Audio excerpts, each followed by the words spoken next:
inseguro, incapaz, que digamos que no se encuentra a la altura. Primero está la idea esa equivocada acerca de sí mismo, pero también esa idea es la que lo lleva después a ver con ese vidrio borroso la realidad que lo circunda, y es esa idea que también lo lleva a resolverse en la vida, a tomar determinaciones y a elegir un rumbo. Y también, como esa idea está distorsionada, también es la que trae estados afectivos que no le son beneficiosos, porque la persona está en conflicto con la realidad. Lo mismo es, perdóname, por poner otro ejemplo, la persona que tiene una idea de sí mismo que es, por ejemplo, aquel que no duda de sí mismo, que piensa que siempre hace todo, digamos, que siempre hace las cosas bien, que siempre razona bien, que lo que yo considero es lo real, lo válido. Obviamente que va a chocar con la realidad y obviamente que va a tener conflictos. ¿Por qué? Porque aunque se esté equivocando, es tan obstinado en su forma de pensar que no duda de sí mismo, y eso le trae conflictos y también un estado, aunque los conflictos a veces se resuelvan por la fuerza y tenga cierto, vamos a poner éxito entre comillas, ¿no es cierto?, éxito relativo. El estado afectivo que provoca digamos, el personalismo, el perfeccionismo, por no ponerles otras calificativos, también es un estado perjudicial para el cuerpo, porque está contrario a lo que es la cualidad, a lo que hace que el alma, digamos, repose más apaciguadamente, más tranquilamente, que tenga sosiego. Cada pensamiento está asociado a una emoción, a una afección, no hay un pensamiento solo. Entonces ustedes tienen que ver que cada vez que piensan sobre alguna cosa, siempre está acompañada por una afección. Esa afección puede ser agradable o desagradable. Cuando hablamos de afección no es algo que tenga un dolor, sino cómo me afecta. Me afecta bien, mal, agradablemente, desagradablemente. Entonces, eso que nosotros sentimos, para nosotros es nuestra realidad. Ese es el problema. Que tenemos que hacer un esfuerzo muy grande para sobrellevar esa emoción o esa afección y poder pensar libremente acerca de lo que estoy sintiendo y lo que me está pasando. Porque como eso lo siento, eso es real para mí. Y hay una realidad que está fuera de mí y una realidad que está dentro de mí. Y hay veces que vieron cuando uno le quiere decir al otro que entre en razones, y se le dice, pero vos escuchame, fíjate. Dice, no, pero no. Y entonces, como siente de una manera, todas las explicaciones y todos los razonamientos son acordes a eso que siente. Y por más que se le diga que no, como él lo siente así, esa es la realidad para él. No existe otra realidad. Ese es el problema nuestro. El primer hábito que tenemos que empezar a desarrollar es tratar de abstraernos de eso que siento y pensar a ver si eso que estoy sintiendo está bien, está mal. Porque no es que yo pienso y no pasa nada. Vieron que dice, bueno, yo pienso, estoy criticando y como no se lo digo a nadie, nadie se entera. Pero atrás de eso que yo estoy pensando, estoy dando una dirección, le estoy dando una intensidad, una fuerza. Porque si yo lo odio al otro, capaz que no hago nada por miedo a las consecuencias, pero el odio lo tengo. Y eso se genera en mí. Y después se hace un ida y vuelta. O sea que lo que yo siento, lo pienso, alimento ese pensamiento y alimento el sentimiento. Y lo empiezo a generar. Y si eso no lo corto en el tiempo, cada vez se hace peor. Y ya no tiene nada que ver la situación primaria. Porque quizás pasaron 10, 15 años. Y ya capaz que ni me acuerdo de la situación primera que me pasó. Porque le agregué tantas cosas en el tiempo que después se me hace hasta muy difícil evaluar la situación. Ese es nuestro problema. Cuando pensamos y no nos fijamos la afección en la que se va alimentando ese pensamiento. Pero ese pensamiento y esa afección o esa emoción obedece a una idea. Hay muchos pensamientos en nosotros que, si los evaluamos, corresponden a una idea, por las cuales pensamos esto, lo otro. Por ejemplo, yo tengo una idea de cómo soy o de quién soy. Entonces todos los pensamientos asociados a esa idea van a corresponder. Por ejemplo, si yo digo, no, yo fracasé en mi vida y cualquier objetivo. El otro día una persona me dice, mira, si hay un ejemplo para que los objetivos que la persona tenga le salgan mal, dice, me tenés a mí. Esa es la idea que tenía él de sí mismo. Bueno. Y para él es tan real que cualquier objetivo que se tenga que poner en la vida, dice, pero ¿para qué lo voy a hacer? Si ya de antemano sabe que no es para él, que es fracaso, que es un fracasado. Pero capaz que fue en un momento que él tenía una idea, tenía un objetivo, una aspiración, un deseo, algo que él anhelaba a conseguir, y que esa idea lo llevó a moverse, a conseguirlo, y por ahí o no lo consiguió, o le fue mal, o le fue todo peor o contrario a lo que él esperaba. Entonces eso lo afectó de tal manera que ya esa idea la guardó como memoria, como afección y como acción después, porque en base a eso después como siguió viviendo. Ahora, si él no hubiera tenido esa situación, ¿hubiera dejado de tener el estado que tiene? No, porque la situación solamente evidenció el problema que él tenía. ¿Está? Vieron que dice, bueno, era una buena persona, nunca hizo nada, nunca pasaba nada, muy amable, se ve por la televisión. Y dice, de un momento a otro, a todo. Bueno, ¿qué pasó? ¿Qué fue? ¿Fue la situación? No. La acumulación de resentimiento. Claro, él estaba en él, solamente faltaba la situación.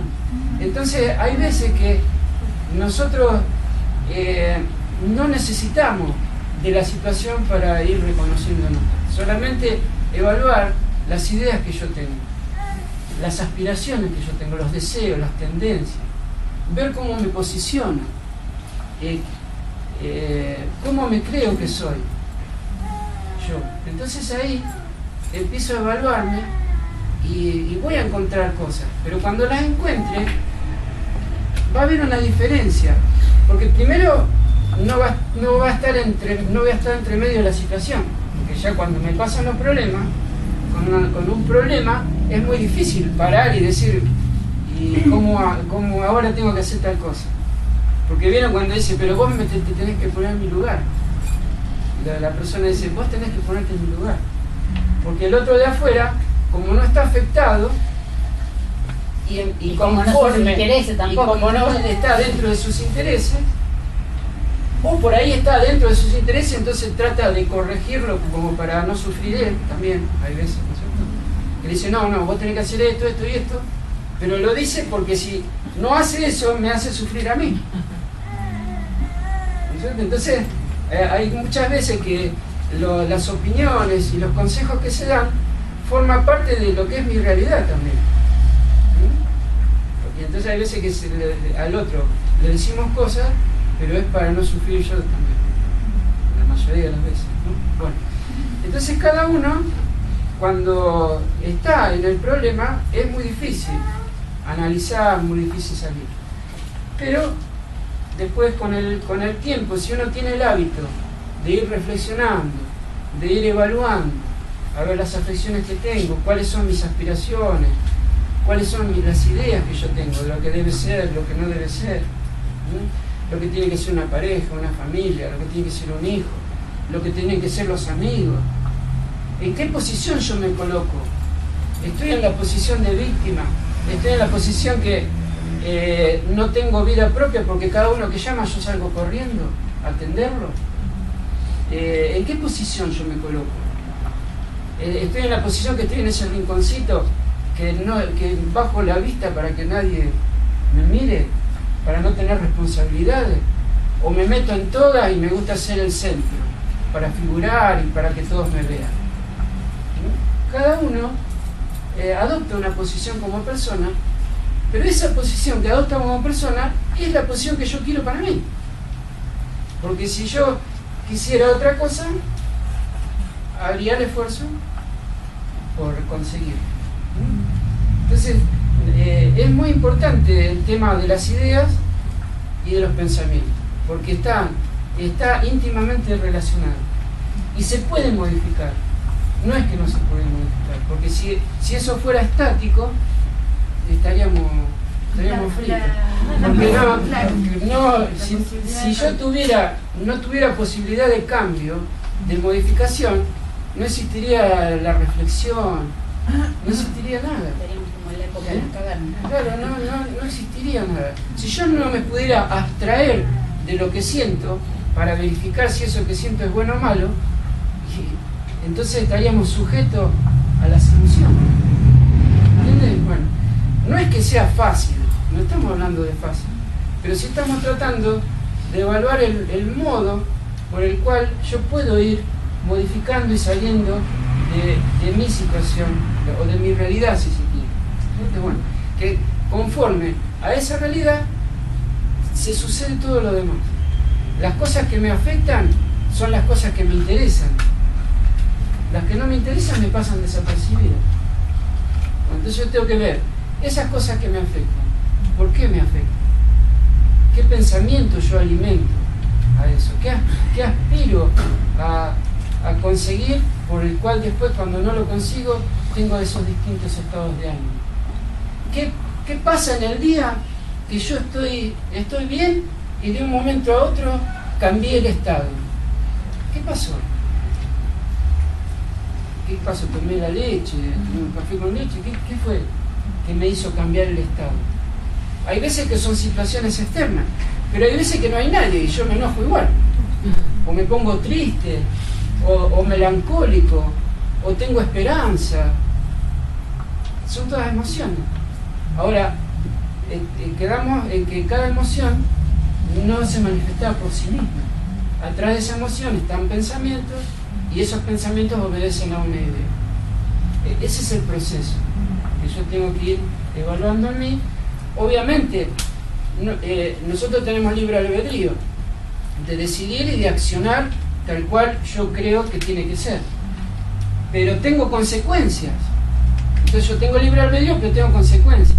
Y las consecuencias son beneficiosas o perjudiciales. Entonces si yo en mi accionar tengo consecuencias, en los estados de ánimo son consecuencias, no es necesariamente en una situación, ¿no es cierto? Bueno, entonces si yo acciono y tengo consecuencias, quiere decir que esa acción tiene una responsabilidad. Y si yo tengo una responsabilidad, quiere decir que hay un ordenamiento. Porque si no, ¿cómo va a haber responsabilidad sin orden? Por ejemplo, en un trabajo, cada uno tiene una responsabilidad. Y si cada uno cumple con esa responsabilidad, ese ordenamiento se cumple al fin, que es el trabajo. Bueno,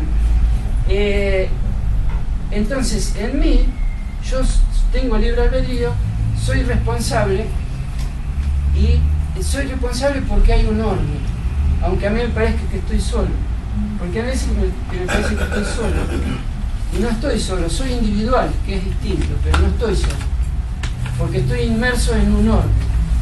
Y ese orden no está fuera de mí, ese orden está dentro de mí, en mi esencia, de mi naturaleza. Entonces cuando yo dirijo mis facultades, mi pensamiento, mi sentimiento y mi acción, el ejercicio de la voluntad, a cosas que no están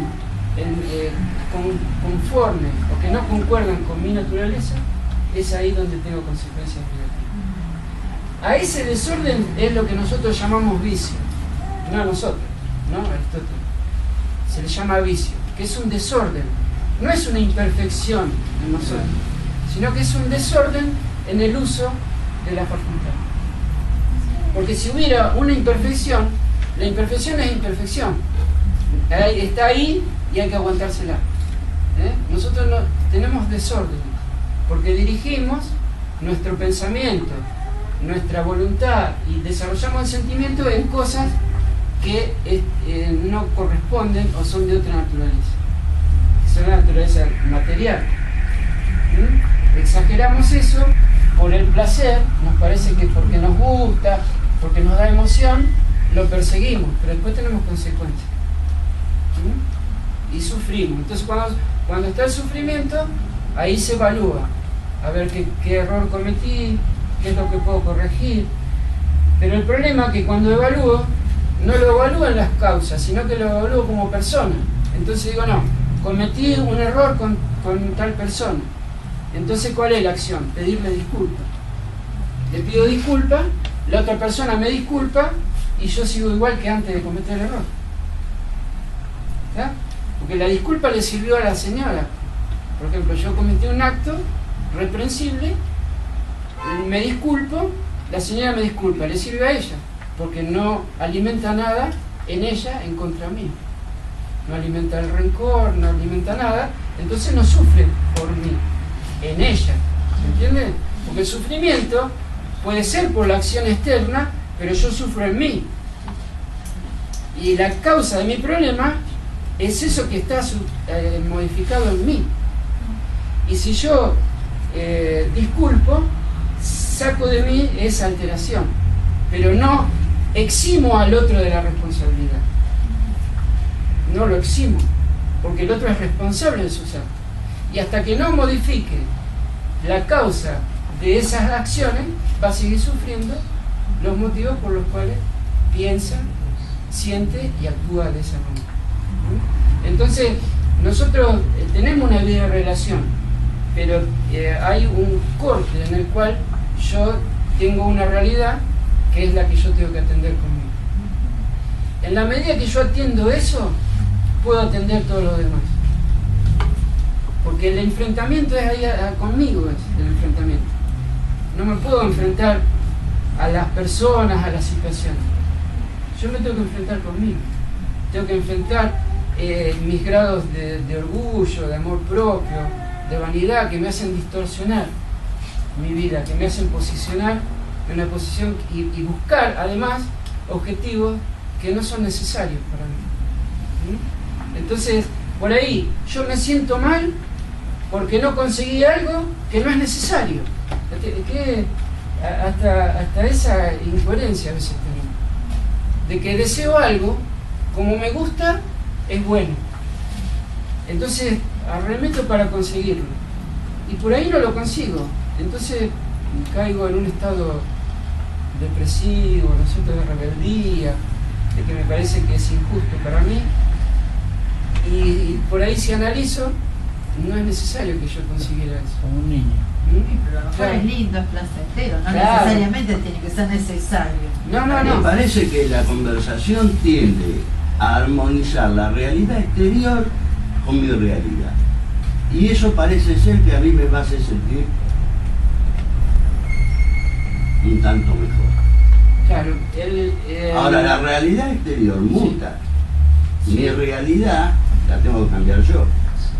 Sí. La realidad exterior inmuta de tal forma, con tal vértigo, que yo no voy a poder cambiar mi realidad permanentemente, porque soy yo y el todo.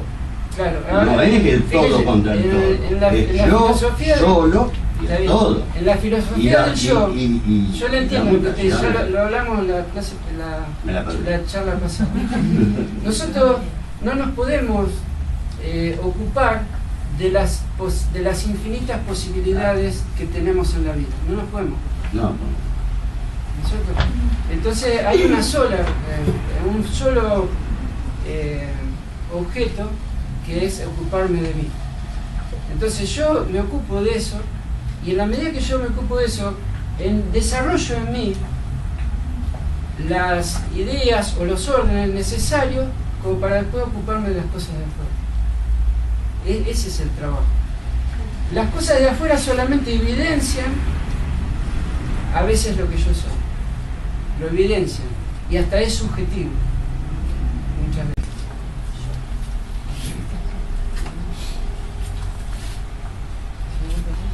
Sí, ¿cómo no? Bueno, bienvenidos a todos. En primer lugar queremos presentar la institución. La Academia Filosófica de Mar del Plata es una asociación civil sin fines de lucro, tiene el reconocimiento también como entidad de bien público en el Partido General Pueyrredón y desarrolla toda su actividad de manera desinteresada, es decir, que todas las cosas que ustedes, las actividades a las que asistan en la Academia son siempre con entrada libre y gratuita. En este ciclo de charlas, taller de verano, bueno, nosotros desarrollamos esta actividad que no tiene la forma de curso, sino simplemente reuniones donde tratamos un tema puntual, siempre dirigido evidentemente a la aplicación, es decir, que la filosofía, pero con el sentido o la orientación de que eso luego la persona lo lleve a la reflexión personal, que se lleven algo de acá, ¿no es cierto? Una idea, una duda, algo que los ponga, digamos, a veces hasta incómodos consigo mismo, ¿no es cierto? Y bueno, en esa tarea que desarrollamos en el verano, que también no le damos continuidad de curso porque siempre en nuestra ciudad tiene características particulares en el verano, que, bueno, digamos, recibimos mucha gente de turismo y no se puede mantener una continuidad. Pero bueno, la tarea se lleva a cabo por sus propios dirigentes y en particular en la reunión de hoy está la directora general, licenciada en Psicología Evangelina Monelo, el presidente de la institución, el señor Eduardo Velilla, y mi nombre es Patricio Campo, que soy secretaria general. Antes de comenzar con el desarrollo del tema, les queríamos ofrecer que las charlas nosotros las estamos grabando, y el que se quiere llevar a la casa, tenemos grabados los DVD, después lo piden en secretaría. Y les vamos a agradecer que apaguen los celulares antes de empezar, así no nos distraemos y podemos tener una especie de comunión de pensamiento en el desarrollo. Bueno, empezamos entonces. Hoy vamos a hablar sobre el pensamiento y cómo es que el pensamiento a nosotros nos puede llegar a enfermar. En primer lugar, nosotros tendríamos que desarrollar o explicar cuál es la naturaleza del hombre, que precisamente participa de dos planos, ¿no es cierto? Por un lado, el plano físico, el plano corporal, por el cual estoy ligado a la materia y soy sensible o susceptible de tener todas las vicisitudes que tiene el cuerpo físico, y por otro lado, lo que Platón llamaba el mundo de las ideas, ¿no es cierto? El plano inmaterial o espiritual, del cual podríamos decir que la característica esencial en el hombre es su pensamiento.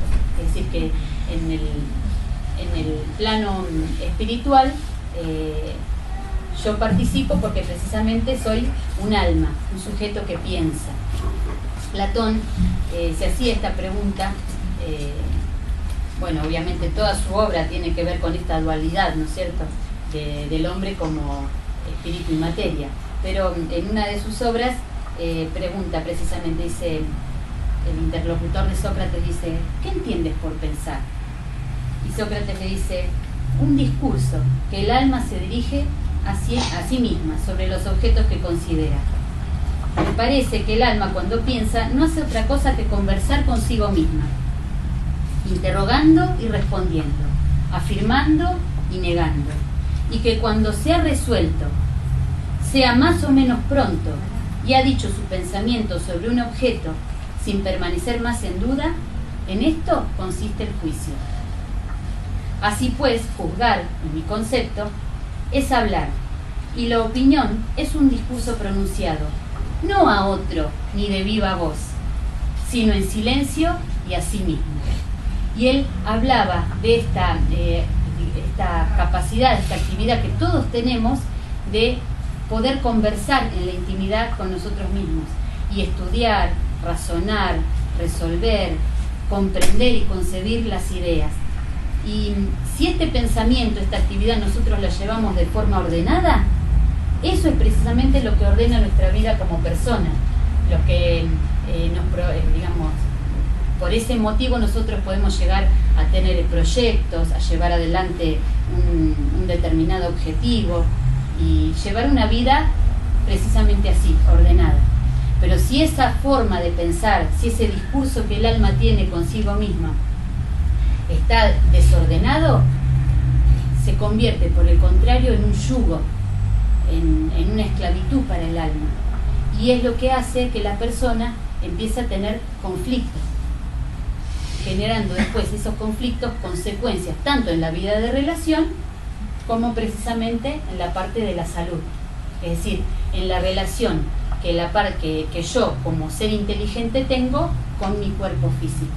Por eso es tan importante que cada uno, por lo menos digamos, de este rato que estemos juntos, nos llevemos la propuesta de observar cómo es esa forma de pensar y detectar cuáles son de ese modo particular que cada uno tiene de pensar, las formas que están equivocadas y que hacen que en definitiva padezcamos ciertos inconvenientes, ¿no?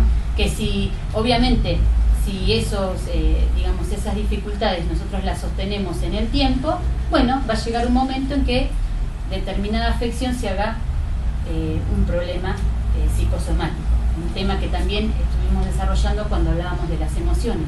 ¿Pero por qué?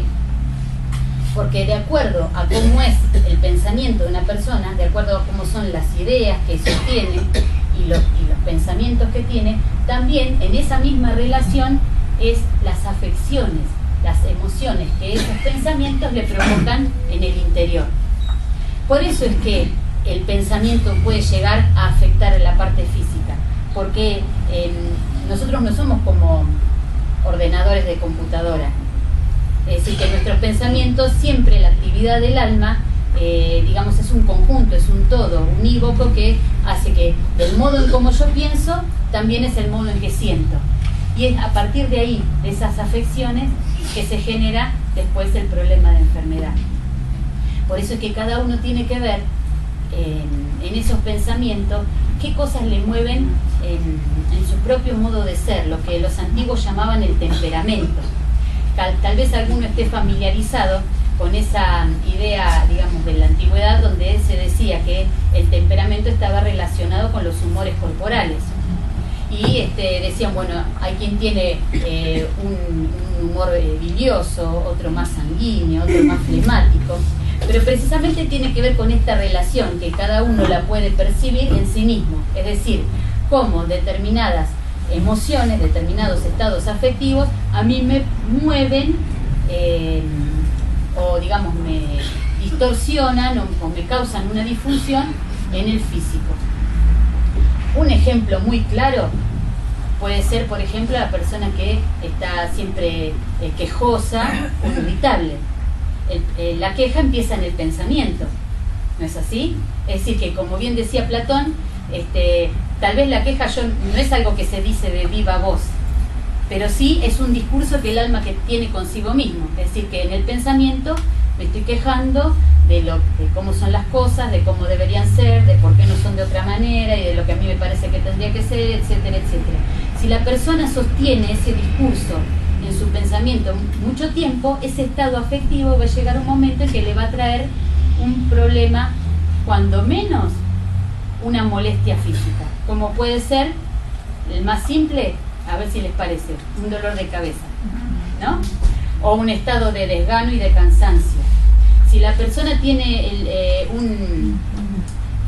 digamos, un estado de irritabilidad movido por la indignación, es decir, que en su pensamiento considera que algo no es justo, que algo no es lo que como debería ser, bueno, esa irritabilidad también genera, ese estado afectivo también genera que ciertos humores corporales se desorganicen. Entonces, así como las personas, bueno, asisten o acuden al médico porque tienen acidez, gastritis, otros más, cuando las cosas se ponen peor, se llega a las úlceras, otros tienen problemas en los intestinos.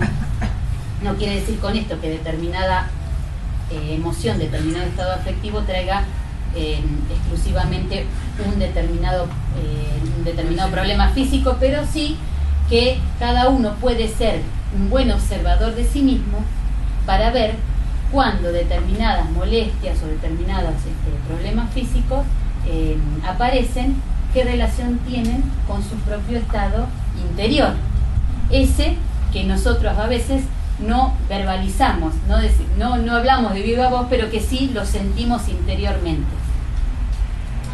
Alguien por ahí va a pensar, bueno, entonces si los problemas que yo tengo tienen que ver con la forma en que yo tengo de pensar, entonces estoy en problemas, ¿no?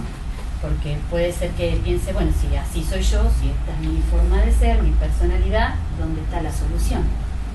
Sin embargo, lo que nosotros tenemos que aprender a distinguir, que como esencia de naturaleza espiritual, lo que sí es, digamos, inamovible, lo que sí es inmutable en mí, es que tengo la capacidad de pensar, de sentir y de elegir, de tomar determinaciones.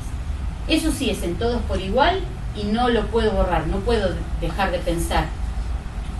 Pero lo que es particular en mí es el modo en que yo ejerzo esa actividad. Ese modo particular que tengo no es algo que es para siempre, ni tampoco estuvo siempre. Lo fui adquiriendo y se me ha hecho como un natural, ¿no es cierto? Se ha hecho en la persona como una costumbre, un hábito.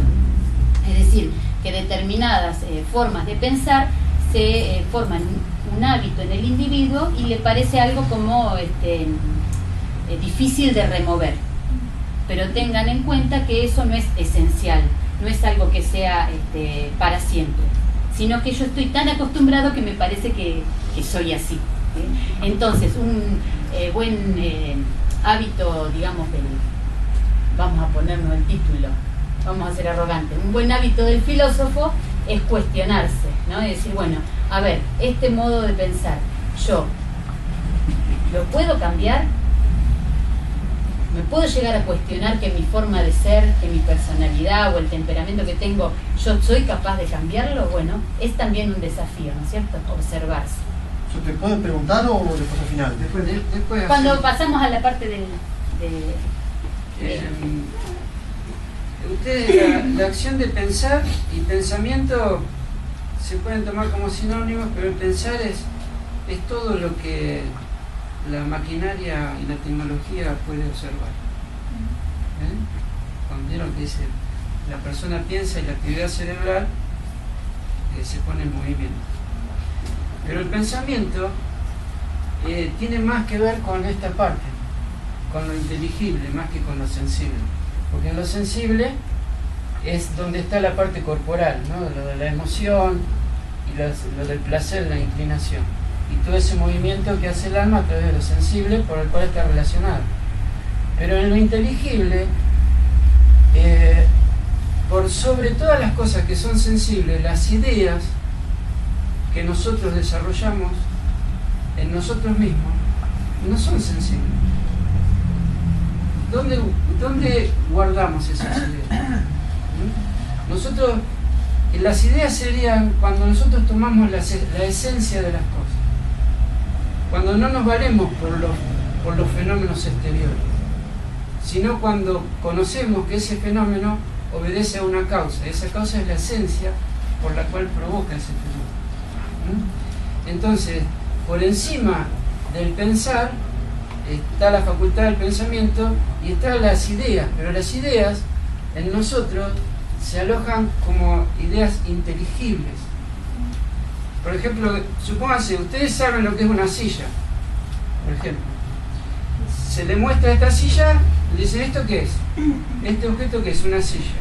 Bueno, le pongo un respaldo de cuero, le saco el hierro, le pongo madera, la tapizo y les pregunto, ¿qué es ese objeto? Y ustedes dicen, es una silla. ¿Por qué? Cambió el objeto, la parte sensible cambió, porque es otro objeto. Pero la esencia del objeto yo la concibo. Y eso no es material. ¿Entienden? Entonces, la parte en la que yo concibo las cosas como ideas Esa es lo que yo soy, es lo que yo tengo para mí. Y eso se puede modificar, porque como decía recién Patricia, es accidental lo que yo pienso en este momento, porque si yo sigo desarrollando, si sigo conociendo, si sigo evaluando y avanzando, inevitablemente las ideas que tengo hoy van a modificarse, pero se van a modificar en mejor siempre, o si no quedo estancado con el conocimiento que yo tengo. Nunca voy a retroceder. A veces yo avanzo y retrocedo como persona, pero no como lo que yo soy, en mi estado. Lo que yo consigo lo tengo yo. Como persona sí puedo avanzar y retroceder. ¿Cuándo avanzo? Cuando me pongo un objetivo y entonces digo, bueno, me voy a conseguir ese objetivo. ¿Y cuándo retrocedo? Cuando el objetivo no lo puedo cumplir, o cuando tengo inconveniente, o cuando tengo problemas, o cuando la idea que yo proyecto es totalmente contraria a la realidad. Entonces vuelvo otra vez, retrocedo, pero esos avances y retrocedos son como personas. Porque aún avanzando y retrocediendo, por ahí yo quiero avanzar sosteniendo esa idea. Y en mí no hay una modificación. ¿Se entiende? Entonces, como persona, es todo relativo. Hay todas relaciones exteriores en las cuales yo puedo estar por encima o por debajo. Todo lo que yo hoy consigo inevitablemente se va a deteriorar o lo voy a dejar de tener. Pero lo que yo consigo para mí, un conocimiento que yo adquiero, eso me da un estado distinto al que tenía antes de conocerlo. Porque, como decía recién Patricia, lo que yo no conozco solamente emito opinión.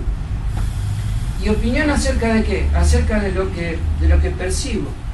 Y lo que percibo está en la parte sensible mía. Entonces, a través de la percepción, yo puedo percibir cosas, pero yo tengo que elevar mi pensamiento a ver si puedo encontrar la esencia de las cosas que estoy percibiendo.